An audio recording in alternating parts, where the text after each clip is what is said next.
Ready? Mm-hmm. Okay, hi everybody. Welcome to our first plenary talk of NCNGT 2022. Before I do the introduction, I want to say that if you have a question during the talk, please feel free to put that in the chat. I'll be watching that and I can forward that question to the speaker so that we can get those answered as we go. Afterwards, we'll have 15 minutes for questions, and then there's also going to be an ongoing conversation in the Discord afterwards, if you have lingering questions then. So that's our format. And so I'm pleased to introduce Tarik Aougab, who's our first plenary speaker. Tarik received his PhD from Yale in 2015, where he was advised by Yareminsky. Then he went on to be an NSF postdoctoral fellow and Tamarkin assistant professor at Brown University before joining Haverford College in 2019. He's received a multitude of awards, including the Innovation in Teaching Award at Haverford. Finally, Tarik is a member of the Just Mathematics Collective, which is committed to shifting the global mathematics community towards justice. We're delighted to hear him speak today about random curves on surfaces. So whenever you're ready, Tarik. Great. Thank you so much for that nice introduction. Very, very kind. Thanks so much for the invitation to speak here. I think this is a really, really cool conference. I'm really proud that I get to talk to some of you. So I want this to be pretty informal. I obviously have no idea, except for the people whose faces I actually recognize, what people's background is. So I want to go slow and I don't want to get too technical. I want to give you just a little bit of flavor for the kinds of questions that Jonah and I were interested in answering when we started working on this project. Everything I say is joint work with Jonah Gaster. And then I want to just tell you a little bit about the things that we actually do. Again, maybe with very minor white lies here and there, just to avoid getting too much into the weeds. And then if there's time, which I hope there will be, I'll say a little bit about techniques, the sort of things that we do to achieve these results. Okay. And yeah, I guess it was just announced. If there are questions in real time, please ask, and I'll do my best to answer them as we go. Okay, so the first part of this talk is just to set the stage. We are going to be considering in this talk closed orientable surfaces of genus at least 2. Okay, so some genus, who knows how much. None of the results, well, that's already a lie. A small number of the results only that we prove actually rely on making the assumption that S is of this form. So most of our results apply to a wider class of surfaces, and we're just not going to get into that. So it'll be simpler for us just to think about this type. Okay, and the basic question is, if I take some curve on the surface up to homotopy, so I'm only looking at homotopy classes of curves. Maybe it's a very complicated curve, so maybe whoops, I didn't mean to be doing it that way. Okay, I have some curve, it wraps around itself some number of times maybe, and then it comes over here and does something else, and then it comes over here, it comes around, who knows what it's doing. It's some complicated thing, it's wrapping around the surface in some complicated way. And we're just interested in what its properties are. What are its combinatorial properties? There are various ways to talk about how complex this curve is. So maybe we'll start by talking about a few different ways you can measure how complicated a curve on a surface is. Well, one thing you can do is you can count the number of times that it crosses itself, taking over all representatives of that homotopy class and picking the minimum possible number of self-crossings. So that's called the self-intersection number. And in some sense, the curves that are simplest, they're actually called simple closed curves. They're the curves that don't have any self-crossings. They're represented by an embedding of the circle into the surface. Okay, so the more complicated a curve is, maybe the more times it crosses over itself before closing up, and we can just count the number of times, minimizing over all representatives in a given homotopy class, and that might be a measure of complexity. Another possible thing we could do is we could pick a nice metric on the surface, a Riemannian metric on the surface, and then we could compute the length, the minimum length representative of a curve in that homotopy class. And so if you pick the metric to be nice enough, for example, we could pick a complete hyperbolic metric. Then by some pretty standard facts in hyperbolic geometry, there will be a unique representative in any homotopy class whose length is minimum for that homotopy class. And so we can just talk about the geodesic length of a particular homotopy class, and that length is realized, and it's realized uniquely. And whatever that length is might also be a way to measure the complexity. A very complicated curve might be very long. A simpler curve might be quite short. So, whoops, that's not what I meant to do. Measure geodesic length.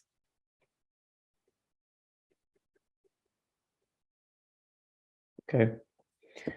Maybe a third measure of complexity that I have spent some time thinking about is what I'll call lifting degree. So there's a very classical theorem.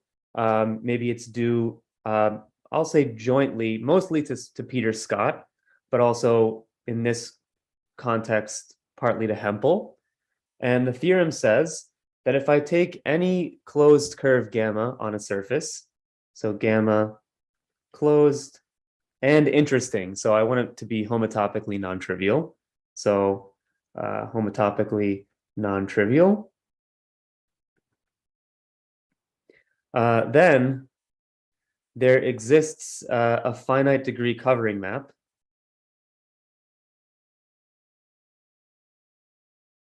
Maybe let's call it P. It goes from some larger surface Y to S, having the property that gamma admits a lift to Y, which actually is a simple closed curve. So that gamma lifts simply. I'm not going to spend the 2 minutes I would need to actually formally define this. Instead, I'll just draw a picture. So here's our little picture. Here we have some big surface Y, maybe with many genera. Here we have a covering map P, and here we have our smaller surface S. Here we have our curve gamma, which maybe self-crosses some number of times on S before closing up. And the statement says that you can pick this covering space Y such that there is some curve on Y that looks maybe like this. The curve doesn't self-cross at all before closing up. And if I take P of this nice simple curve, it exactly equals the complicated curve downstairs. Okay, so let's call this curve maybe gamma tilde. This is gamma, and the relation is that P of gamma tilde equals gamma. Okay. And here I am really being sloppy because, for example, I'm not thinking about parameterizations of curves. So maybe, for example, gamma tilde sort of wraps 3 times around gamma when I do this projection. I'm really only thinking about gamma tilde and gamma as subsets for now of the respective surfaces that they lie on. And so when I write this statement, I literally just mean as subsets. Okay. Okay, so because no matter what closed curve you choose, you're always going to be able to find some finite degree cover for which this happens. You can ask, what is the smallest degree required that I would need if I fixed a given closed curve on the surface S?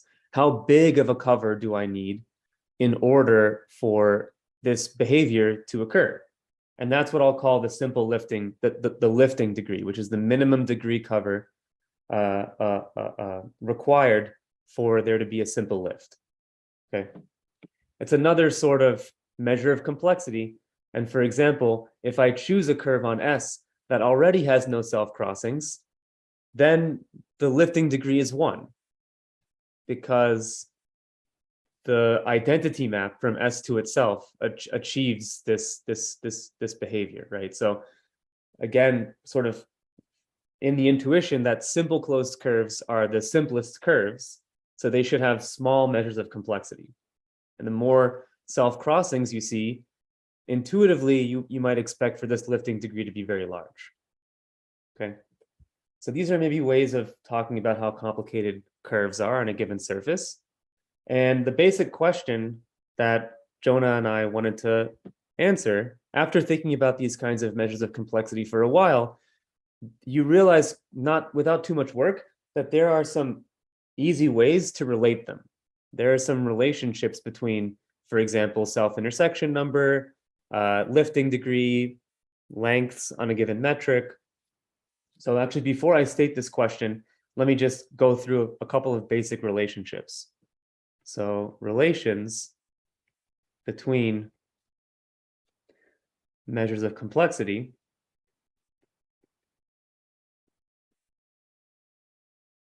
Okay, so just to set some notation straight away, I didn't really give any way of denoting these measures of complexity. So maybe self-intersection number, let's denote it as I for intersection, the curve with itself. Okay. Now, this measure of complexity isn't even well defined yet because we haven't chosen a given hyperbolic metric. We just said, pick your favorite one. So maybe to make things actually totally well defined and unambiguous, we should say, hey, how about actually you look at all hyperbolic metrics and then just pick the minimum geodesic length possible over the entire class of hyperbolic metrics. So let's call maybe the length, L for length of gamma, this is going to be the min taken over all hyperbolic metrics of the geodesic length of gamma relative to that particular choice of metric sigma. Okay. And now lifting degree, whatever, give it a name. How about DEG of gamma? Okay. Okay, so there are some basic relations that aren't, they exist in the literature. Maybe one first one I'll say is it's relatively easy to bound the lifting degree from above. So the lifting degree of a curve, for example, is always less than some constant that I'm not really going to worry about, multiplied by the self-intersection number. Okay, now this is due, there's sort of two different crews who answered this. One is myself, also Jonah, also Priyam Patel, and Jenya Sapir. And the second is Arenas Koto Neumann.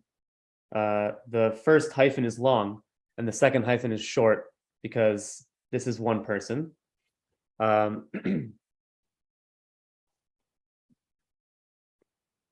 Okay. What else can we say? Well, we can say that there are relationships between, for example, self-intersection number and this number L of gamma. So, for example, if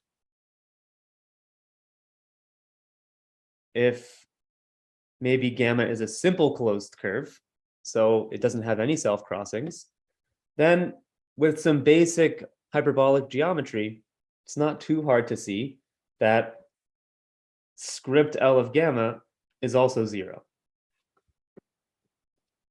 If you think about hyperbolic geometry a little bit, so if a curve has, no self-intersections, then first of all, you can you can prescribe a hyperbolic metric that gives that curve as short a length as you like. Now, when there are self-crossings, that's not possible. And so you can sort of study the minimum possible length in any hyperbolic metric that a curve can have with a given number of self-intersections. Okay, and it turns out that that can be quantified as follows. So the length of gamma is larger than or equal to some other constant times the log of the self-intersection number. And this is due to Bosmagian.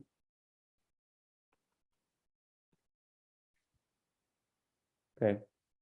So I could go on and on. There's various other relationships that exist between these various measures of complexity. So they're not, they're not necessarily, there's not one canonical measure of complexity, right? There are relationships between them, but they take on different values for different curves.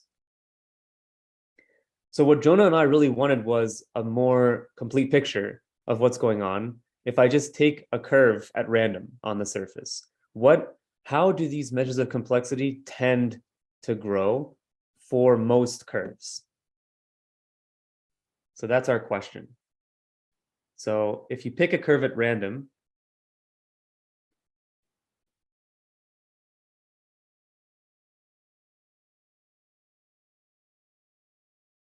what should you expect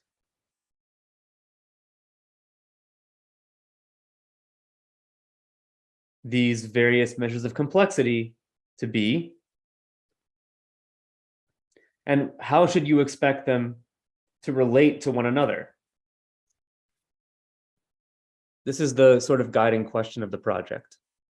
And before we address this question, first we need to address what's in quotes because it's not well defined. What do you mean by at random? So there's a number of things you could mean, and we need to pick one. Okay, so one possible interpretation of at random that is used not infrequently requires that you first pick a hyperbolic metric. So pick your favorite very nice metric on your surface. So choose a hyperbolic metric on your surface S. Okay. And now, because S has finite genus, again, some basic hyperbolic geometry, Gauss-Bonnet tells us that S has finite area. Some more basic stuff tells you that actually the unit tangent bundle on S is a finite volume 3-manifold. So I have this finite volume 3-manifold. When I have finite volume, that's the regime in which I'm allowed to make sense of how to pick something uniformly at random. So since the unit tangent bundle is finite volume, we can select a tangent vector V uniformly at random. What's the picture? The picture is, here's your surface S. Who knows what it looks like? I've already equipped it with a particular choice of metric. And now I've chosen randomly some tangent vector based at some point on the surface. And now what I can do is I can flow using the geodesic flow in the direction of V starting at this black point. So I'm just going to flow forwards geodesically and see what happens. See what happens, see what happens. I have no idea what's going to happen. Just see what happens. Okay. Now, again, relying on some properties of hyperbolic geometry, negative curvature, the geodesic flow has these very nice mixing properties. And so what it tells you is that you're more or less guaranteed to arrive very nearby where you started in some finite amount of time. So I'm pretty much, I don't know what's going to happen, but eventually I need to pass nearby where I started. And the moment I do that, maybe I, at the start of this conversation, have already kind of fixed a little threshold, a tiny little epsilon ball around this black point. And the first time that I returned to that little green disk, then I'm going to, okay, just stop for a moment, and then just take a teeny tiny little purple geodesic segment to connect back up to where I started to get a loop, a closed loop. And this closed loop is not a geodesic, because you can see the purple segment here, there are some non-smooth little cuspy turns here. But it's extremely close to being a geodesic because the purple segment is tiny. So if I wanted to straighten out this red curve to an honest geodesic, it would look almost exactly like the curve that I've already drawn. And we can call this, this is called, well, I'm literally making this up right now, but I'm going to call this a sigma random curve. And actually, I'm going to call it a sigma random curve sequence, because by the mixing properties of the geodesic flow tell you not only are you bound to return to where you started, but you're bound to do that infinitely often. So every single time that I return in this little green disk, I can do this construction and get a longer and longer and longer sequence of closed curves. And I'm going to call that a sigma random sequence of curves. Okay. Are there any, maybe there are questions and I just can't see them, but if there aren't yet, are there questions now that people want to ask? No? Okay. Just feel free if you have them. Okay, so a lot is known about the behavior of a sigma random curve sequence. I looked at the NCNGT website, and I think I saw that there was a mini course on geodesic currents happening this week. Is that right? Okay, yes. So maybe if you went to this little course on geodesic currents, you may have heard about things like the Liouville current associated to a hyperbolic surface. And if you didn't, or if that wasn't covered, that's okay. I'm just going to say right now that there is a sort of geometric object. It's not quite a closed curve. It's something, okay? So there exists a geometric object. I'm not even going to say what that object is. That is useful for measuring the lengths of closed geodesics on sigma, and for reasons that we won't say, for reasons that we won't discuss, this object is not, it's not itself a closed curve, but it's sort of like a limit of closed curves, is a limit of closed geodesics on sigma. Loosely speaking, one way to think about this is that if I take a really long curve at random, then it's cutting the surface up in all these complicated ways. And in fact, if I take any little patch of my surface S, a very long random curve is going to cut this thing up in lots and lots of pieces, so much so that it's going to sort of turn the entire surface into a sheet of grid paper. And now if I take any other curve on the surface and I want to measure its length, you can measure the length of the blue by keeping track of how it crosses over the red grid. And that's, very loosely speaking, what the Liouville current is of a surface S equipped with a hyperbolic metric. Okay. we're not going to talk about it.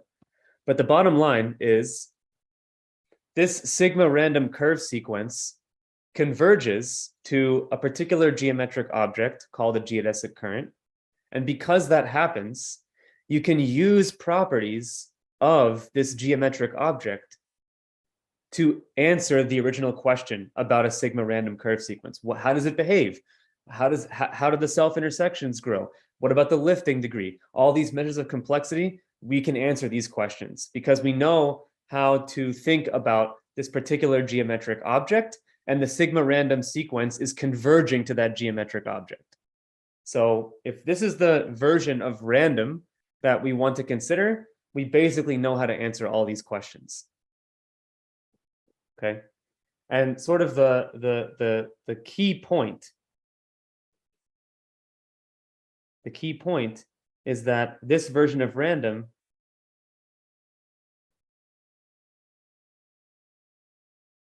was biased at the initially by a choice of metric.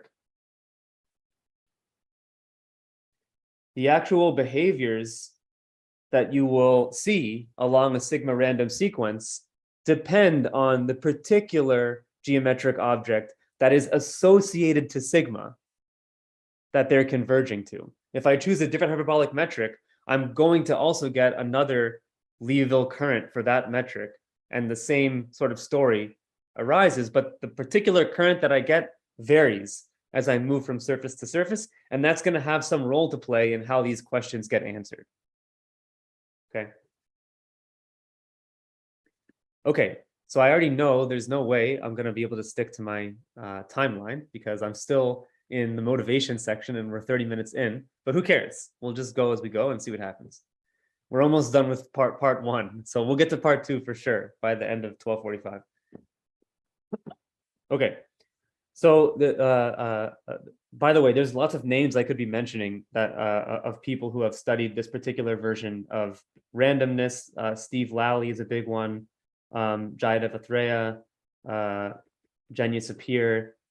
There's lots of people, lots of literature on this particular version of random. Okay. Actually, Tarik, can I ask a clarifying question maybe for, so can you scroll up just a little bit? Yes. So when you're talking about this sigma random curve sequence, so yes. It's the right picture I have. So you drew this little red part coming into this green patch. Yes. And then you decided, I didn't notice, I was actually close to my point, so I should draw this little purple yes. segment. But if I had like forgotten that I had done that, and I had continued in that vector, that's what you're going to keep generating. And then the next time you come, you're going to be like, oh, I was accidentally close, I forgot. And then you're going to generate it that way. So, okay. Said slightly differently, the 11th curve in the sigma random curve sequence is the curve you get by waiting until you've arrived back at that green disk 11 times. And only then do you add this purple little segment to close back up. Amazing. Thank you. Okay, great. All right. So Jonah and I got interested in studying a more combinatorial version of what random might mean. And so what we did was we started at the beginning by fixing a particular generating set for the fundamental group of the surface. So fix a standard generating set.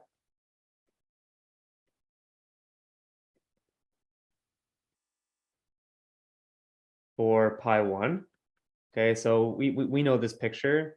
You know, you have some base point, and then you have a collection of 2G generators that have the property that given one of these any one of these generators is represented by a simple closed curve, and any one of these generators is disjoint from any of the other generators except for one.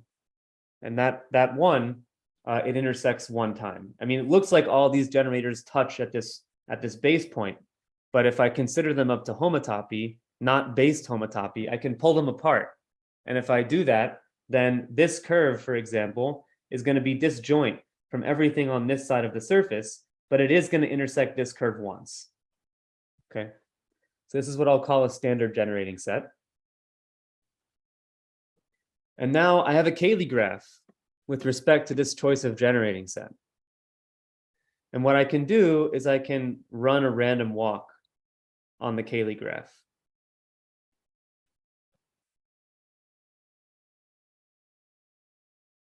Associated to this particular choice of generating set. And by that, what I mean, again, I'm going to simplify the whole discussion. There's a more general construction that I could talk about, but I don't have time. So what I mean is, okay, look, there's two G generators. That means the Cayley graph is a graph with degree 4G, if you consider each generator and its inverse, right? So what I'm going to do is I'm going to imagine starting at the identity vertex, and then I'm going to roll a dice with 4G sides. And whatever side lands face up, I'm going to traverse along that edge. And then I arrive at a particular new vertex in the Cayley graph, and I roll my dice again. Whatever side lands face up, I move along that edge. And I just do this forever. And then I get another sequence of curves. For each particular roll of the dice, I get a new sequence, a new curve in the sequence, I mean. Okay. And this is what I'll call a random walk on the Cayley graph. Okay, there's yet another. Oh, by the way, did I say so this is maybe the first thing you could mean by random. Here's the second thing you could mean by random. And there's even a third thing you might mean. And the third thing is, I'm going to fix some large natural number R. Okay, and we'll say that in fact, I'm not going to fix a large R. I'm just going to say, let's let R be bigger than 0. So R is bigger than 0. Say that a property P is generic if I look at all of the curves, all of the elements in the fundamental group having the property that, first of all, gamma is in the ball of radius R about the identity element. And second of all, gamma actually satisfies this particular property that I'm not saying what it is. And I take that and I divide it by just the number of elements in the ball of radius R about the identity.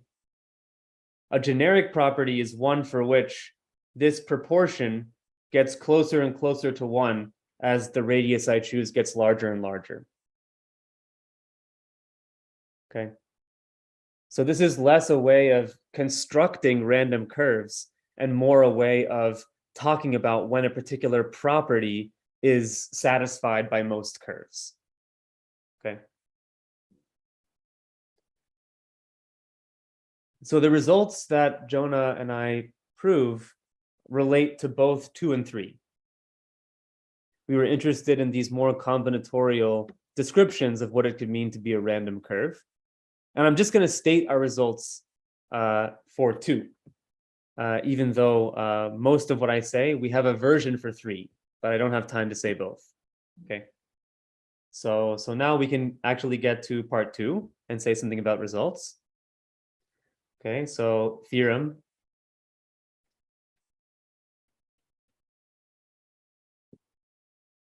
The first theorem is very akin to the key point, this observation that we made about this more geometric notion of randomness, which is that the behavior of a random curve was biased in some way by our initial choice of metric.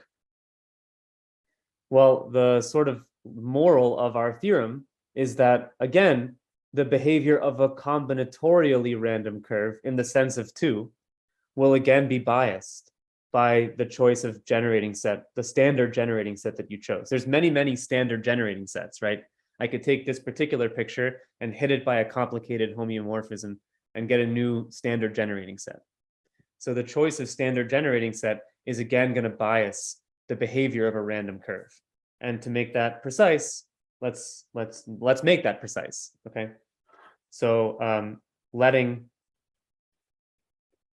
gamma n denote I'll leave some room here, nth step of a random walk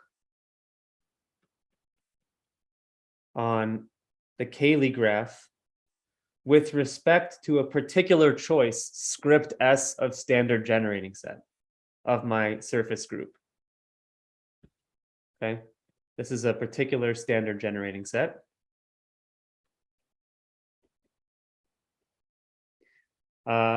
And I left some room here because the measures of complexity that we discussed at the beginning of this talk, minimum length on any hyperbolic metric, lifting degree, self-intersection number, all of those measures of complexity really only depend on the conjugacy class that you are in the fundamental group, not on the element itself. So really, this question makes sense even after passing to conjugacy.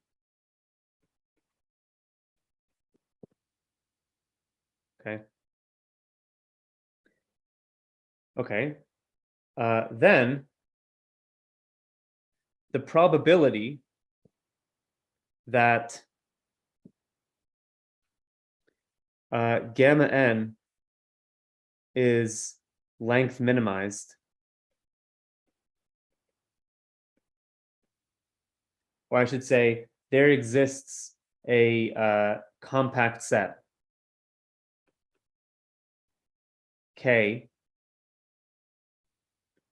of the Teichmuller space of the surface, the space parametrizing hyperbolic metrics, marked hyperbolic metrics on the surface, so that gamma n is length minimized somewhere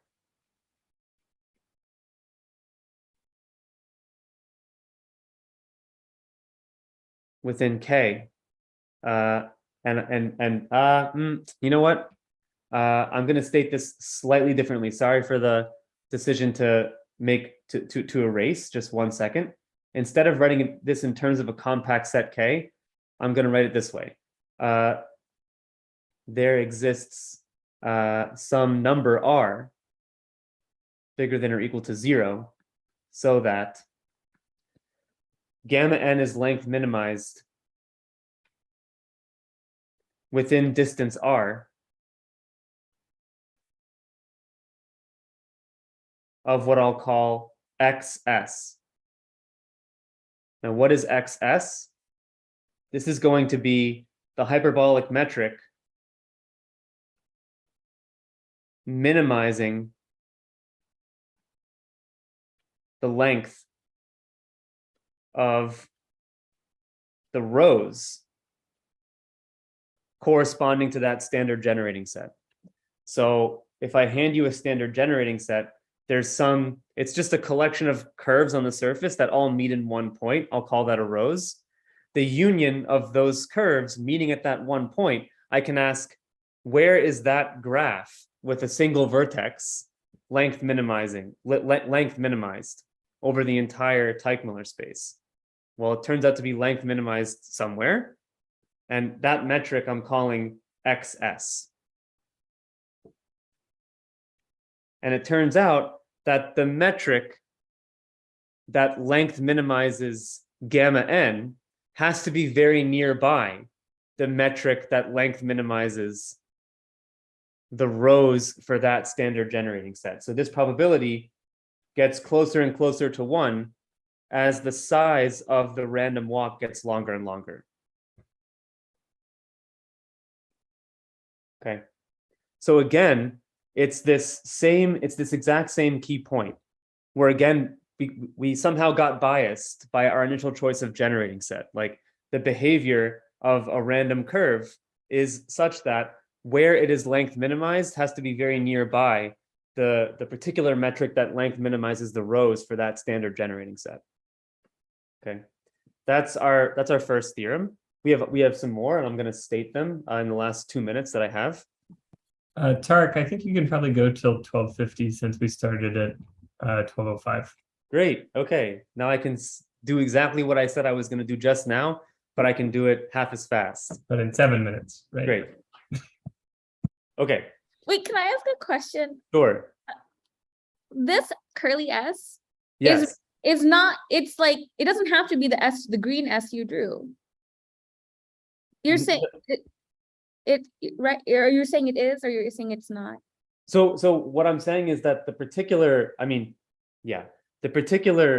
rows that I drew in this picture, that's one example of what S could be. Yeah. Right? And it could be any image of that under some homeomorphism, could be Exactly. all how you get all the other S's. Exactly. Oh, okay. Great. Exactly. Okay. So our second theorem sort of uses our first theorem, and it pertains to self-intersection number. And what it says is that, again, okay, everything is up to constants, right? So there exists some constant C. Maybe I'll make C to be bigger than or equal to 1 this time for reasons that will be clear in a second. So that if I want to measure the self-intersection number of a random curve, then it is at most quadratic in the size of the walk, and it is at least quadratic in the size of the walk, with probability converging to 1. Okay, so we sort of nail down the growth rate of how quickly curves can self-cross in this model of randomness. Okay. And so our third measure of complexity was this simple lifting degree. And that's actually maybe one of the harder measures of complexity to understand. And so, for example, so for lifting degree, there exists some previous work. So this is work of Neha Gupta and Ilya Kapovich. So Gupta, Kapovich.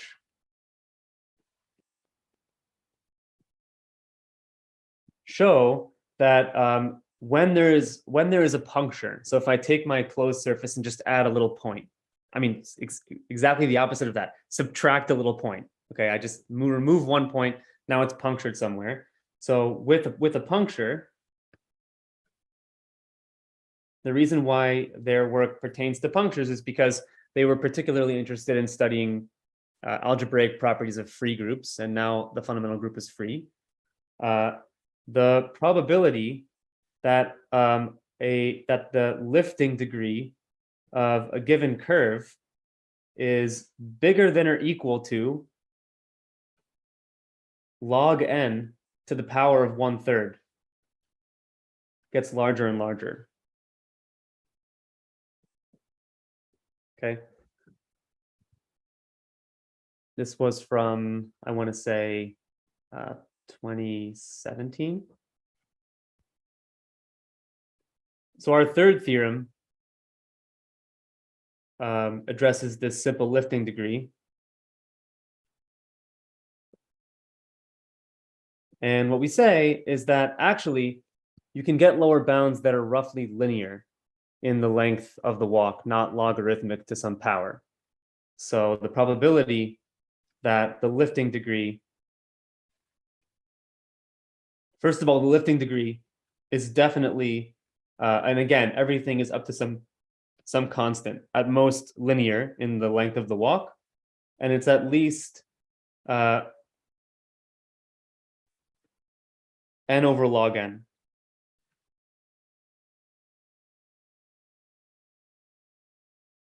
So this is a pretty significant improvement when it comes to the lower bound. And this sort of, the way you should think about this is that this is not uncommon in this world. Upper bounds are easier, lower bounds are hard. And that's just because, I mean, that's true whenever you're dealing with a property that's defined via a minimum, right? Like you're supposed to take the minimum over all possible covers of something. And so finding lower bounds, forcing that to be large is difficult. Okay. As I said, our theorems, most of them pertain to both of these forms of randomness, either running a random walk on the Cayley graph or picking larger and larger balls in the Cayley graph. And then all of these properties are generic with respect to that second notion of randomness. I didn't have any time to say anything about proofs. Happy to give some ideas of how we prove some of these if people have questions, but it's 12:49. So thanks for your attention. I will stop there. Great. Let's thank the speaker.